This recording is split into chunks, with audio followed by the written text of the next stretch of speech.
Artemis 2 मिशनका 4 अन्तरिक्ष यात्रीहरूले आफ्नो ओरायन स्पेसक्राफ्टको मुख्य इन्जिनलाई चन्द्रमातर्फको अन्तिम धक्काको रूपमा प्रज्वलन गरेपछि अहिले पृथ्वीको कक्षा छाडेका छन्।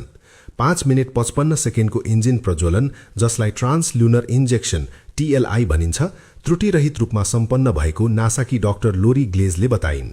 ओरायन क्याप्सुलबाट क्यानेडियन अन्तरिक्ष यात्री जेरेमी ह्यान्सनले टोलीले चन्द्रमाको यात्रामा यहाँमाथि धेरै राम्रो महसुस गरिरहेको बताए।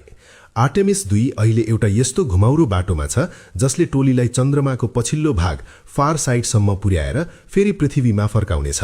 सन् 1972 पछि मानिसहरू पृथ्वीको कक्षाभन्दा बाहिर यात्रा गरेको यो पहिलो पटक हो। ओरायनबाट भइरहेको लाइभ स्ट्रिममा क्याप्सुल अन्तरिक्षमा अझ टाढा जाँदै गर्दा पृथ्वी बिस्तारै सानो देखिँदै गइरहेको छ। चन्द्रमाको यात्रा गर्ने पहिलो गैर अमेरिकी अन्तरिक्ष यात्री ह्यान्सनले नासाको मिशन कन्ट्रोललाई भने कि टोलीले यस मिशनमा कडा परिश्रम र लगनशीलताका साथ काम गर्नेहरूको शक्तिलाई दृढतापूर्वक महसुस गरेको छ।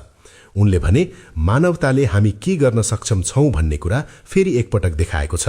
भविष्यका लागि तपाईका आशाहरूले नै हामीलाई चन्द्रमाको यो यात्रामा अगाडि बढाइरहेका छन्। लगभग एक दिन उच्च पृथ्वी कक्षामा बिताएपछि ओरायनका इन्जिनहरू, नेभिगेसन र जीवन रक्षक प्रणालीहरूको जाँच गरियो।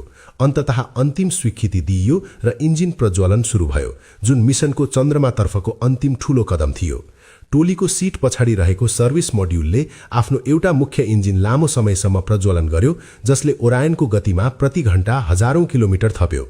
TLI ले स्पेसक्राफ्टलाई यस्तो यात्रामा धकेल्यो जसले टोलीलाई अहिलेसम्म कोही पनि नपुगेको दूरीमा पुर्याउने अपेक्षा गरिएको छ।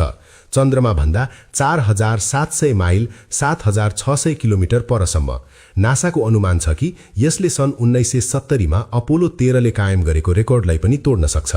TLI ओरायनका लागि फर्कनै नसकिने बिन्दु भने होइन। चन्द्रमातर्फको यो ठूलो प्रज्वलन पछि पनि केही गम्भीर समस्या आएमा नियन्त्रकहरूले अन्तरिक्षमै ह्यान्ड ब्रेक टर्न जस्तै मोड लिएर टोलीलाई पृथ्वीमा फर्काउन सक्छन्। आपतकालीन अवस्थामा TLI पछिको पहिलो 36 घण्टाभित्र घर फर्कने यो सबैभन्दा छिटो तरिका हो।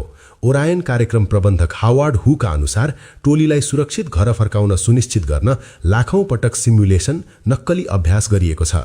ओरायन गहिरो अन्तरिक्षमा अघि बढ्दै जाँदा दृश्यहरू अझ प्रेरणादायी बन्दै जानेछन्। पृथ्वी एउटा सानो नीलो र सेतो मार्बल जस्तो देखिनेछ भने चन्द्रमा एउटा चम्किलो थालीबाट खाल्डै खाल्डे भएको ठूलो संसारका रूपमा देखिनेछ। मिशनको लगभग 6औं दिनमा ओरायन चन्द्रमा भन्दा टाढा पुगेको बेला अन्तरिक्ष यात्रीहरूले खग्रास सूर्य ग्रहण देख्नेछन्।